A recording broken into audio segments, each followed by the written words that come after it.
चलिए अब हम डिस्कस करने जा रहे हैं consumer equilibrium in case of to commodities.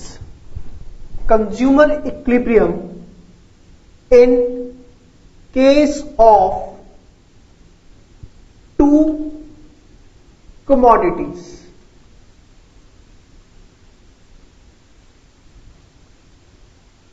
देखिए, अगर कंज्यूमर दो कमोडिटीज की कंजम्पशन कर रहा है, गुड एक्स गुड वाई की, तो हम इक्विलिब्रियम किस तरीके से निकालेंगे? उस केस में हम इक्विलिब्रियम निकालते हैं with the help of law of equimarginal utility.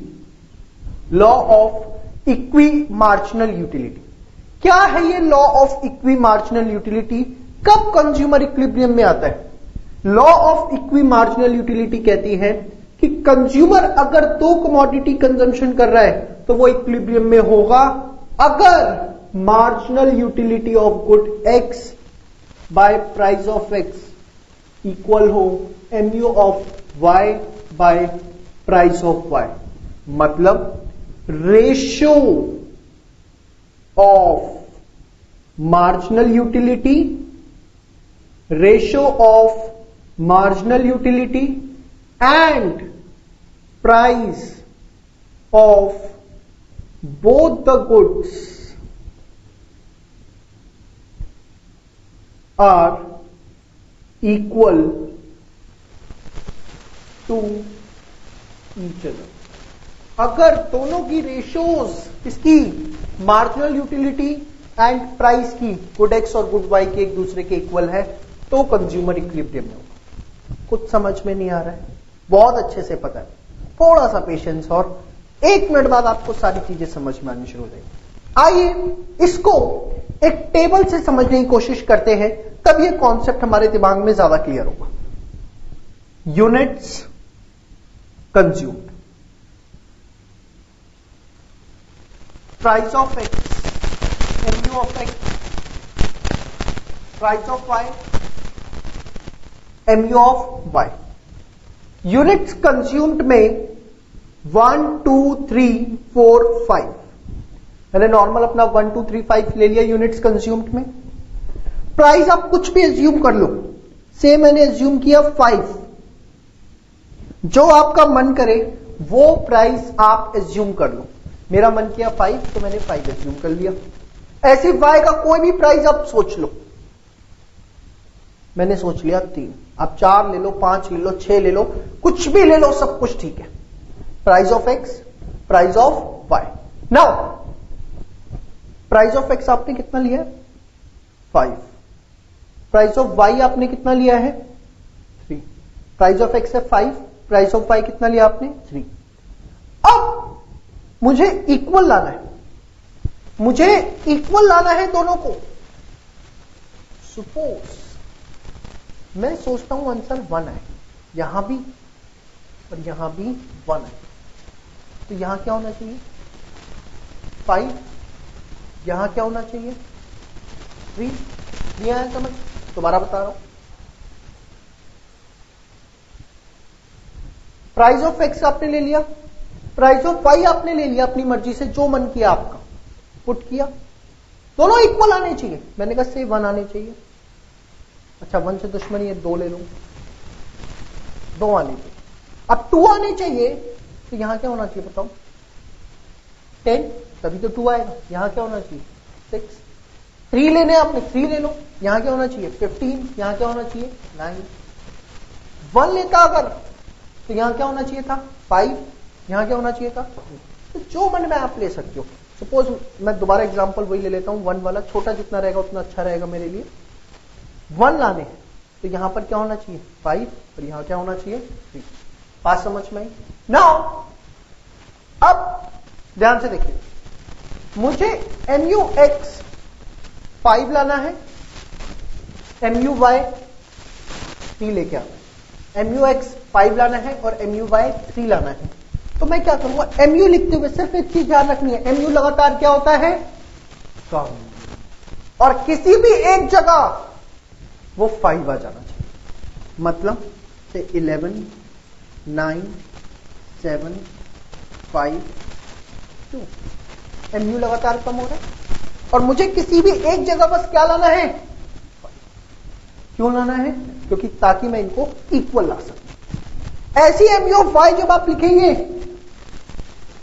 तो कम होगा और किसी भी एक जगह क्या आना चाहिए, 3, 5, 3, 1, 0, -1। नाउ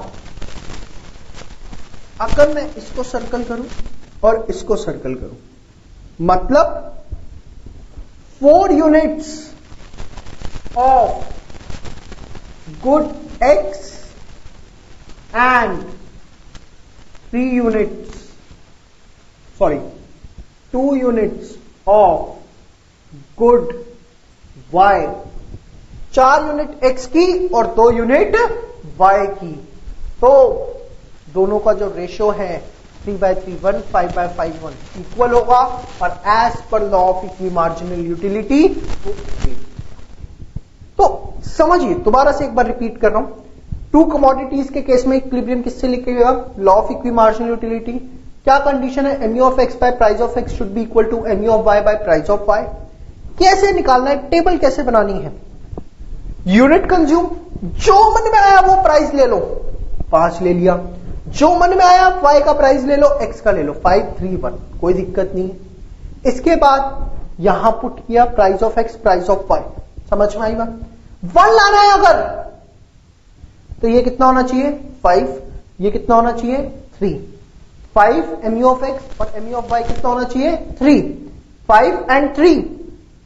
अब MU ऑफ X 5 लिखना है, कहीं पर भी आ जाए, बस MU ऑफ X लगातार कम होना चाहिए, 11, 9, 7, 5, 2। MU ऑफ Y कहीं पर भी 3 लाना है, बस कम होना चाहिए, 5, 3, 1, 0। आमने सामने भी आ सकते हैं, ऊपर नीचे, उससे कोई फर्क नहीं पड़ता।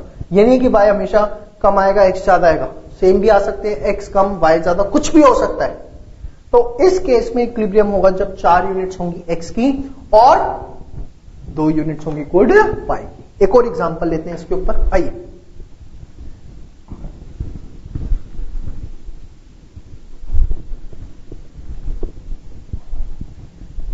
देखिए 1, 2, 3, 4, 5, मैं X का प्राइस ले लेता हूं इस बार 3 एंड Y का प्राइस ले लेता हूं 2, ठीक है। यहां पर 3, यहां पर 2, से मेरे को 2 पे इक्वल लाना है, तो यहां क्या होना चाहिए, 6, यहां पर 4, यहां 6 होना चाहिए, यहां क्या होना चाहिए, 4, 1 पे लाता तो यहां 3 और यहां पर 2। नाउ किसी भी तरह 6 आना चाहिए इसमें, बस 7, 6, 5, 1, 0 आ गया। इसमें किसी भी तरीके से 4 आना चाहिए, 10, 8, 4, 2, 0, 3, 6, 2, 4। समझ में आई बात।